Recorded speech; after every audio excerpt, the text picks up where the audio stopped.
ایک گاؤں میں ایک میاں بیوی ناصر اور آمنہ رہتے تھے۔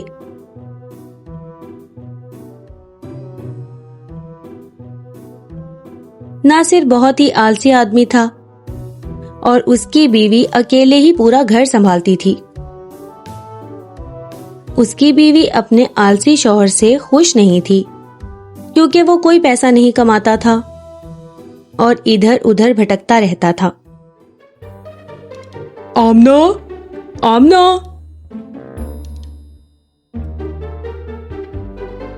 کیا ہوا؟ تم مجھے اتنے زور سے کیوں آواز دے رہے ہو؟ کیا تم مجھے پینے کے لیے پانی دے سکتی ہو؟ کیا تم نے پانی مانگنے کے لیے مجھے بلایا ہے؟ ناصر روز کھانا کھاتا اور سو جاتا۔ آمنہ کو ناصر پر بہت ترس بھی آتا تھا، اس لیے وہ اس کے بدلنے کا انتظار کر رہی تھی۔ وقت گزرتا گیا مگر اس کے شوہر کی حالت میں کوئی سدھار نہیں آیا۔ جیسے جیسے وہ ناصر کے بارے میں سوچتی گئی وہ اور بھی پریشان ہوتی گئی، اسی سوچ میں چلتی گئی اور کافی دور نکل گئی۔ اچانک اس نے اپنے سامنے ایک بڑے سے سنہرے رنگ کے دروازے کو دیکھا۔ ارے یہ میں کہاں آ گئی؟ آس پاس کوئی لوگ بھی نہیں دکھ رہے اور یہ دروازہ یہاں کہاں سے آ گیا؟ پھر اچانک وہ بڑا دروازہ کھل گیا اور آمنہ دروازے سے اندر چلی گئی۔ یہ جگہ تو بہت مزیدار لگتی ہے۔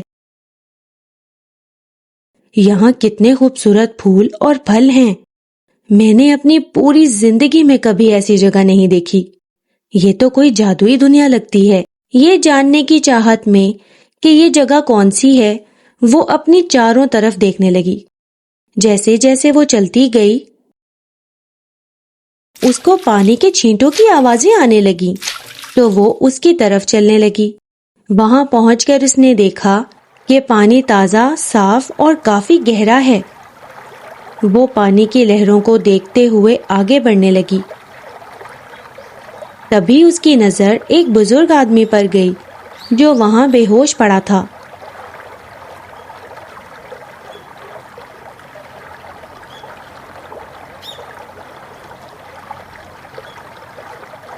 وہ اس کے پاس گئی اور اس بزرگ کو پینے کے لیے تھوڑا سا پانی دیا۔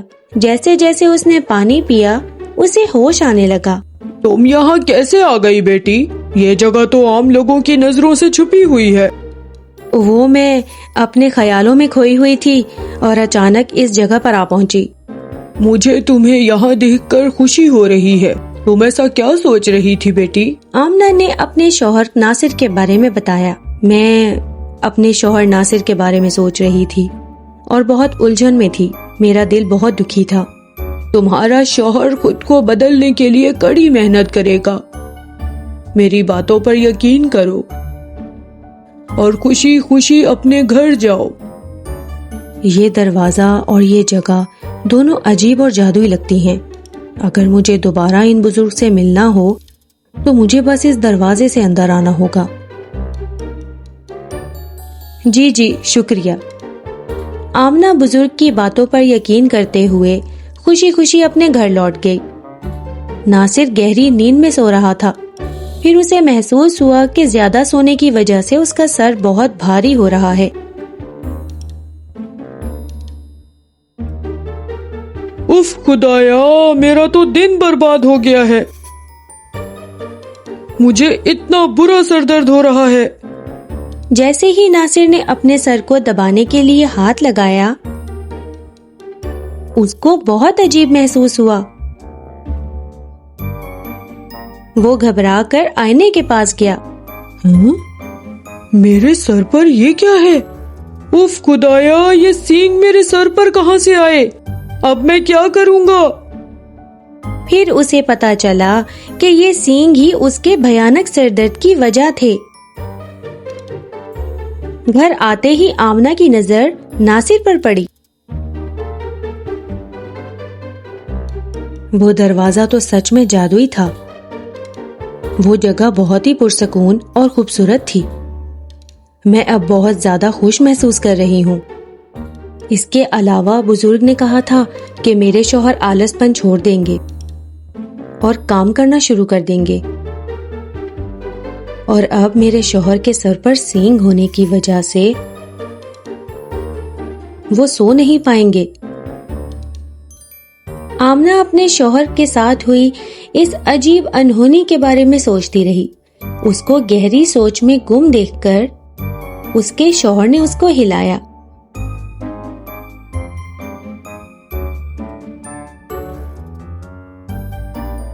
آمنہ، مجھے سمجھ نہیں آ رہی، میرے سر پر یہ سینگ کیسے اگائے؟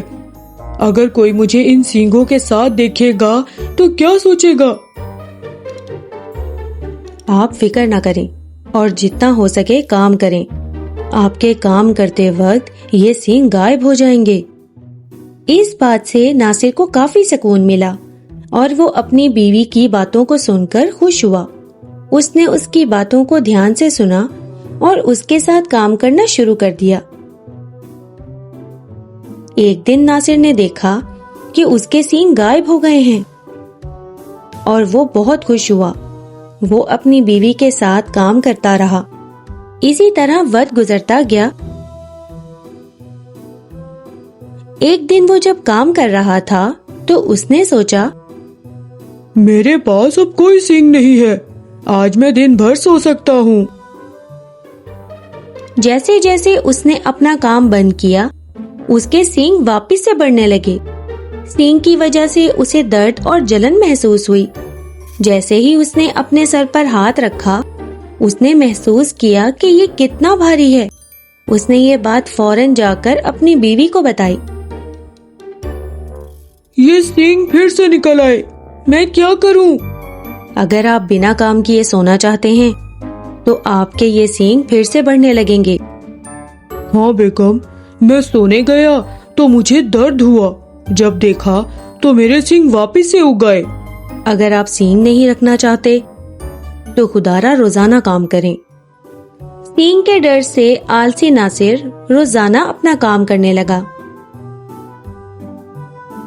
میں اب خالی نہیں رہوں گا، اب میں اپنی بیوی کی مدد کے بنا ہی کام کروں گا۔ اس کے بعد اس نے خود کام کرنا شروع کر دیا اور آمنہ گھر کا کام سنبھالنے لگی۔ اس طرح ناصر اور آمنہ خوشی خوشی رہنے لگے۔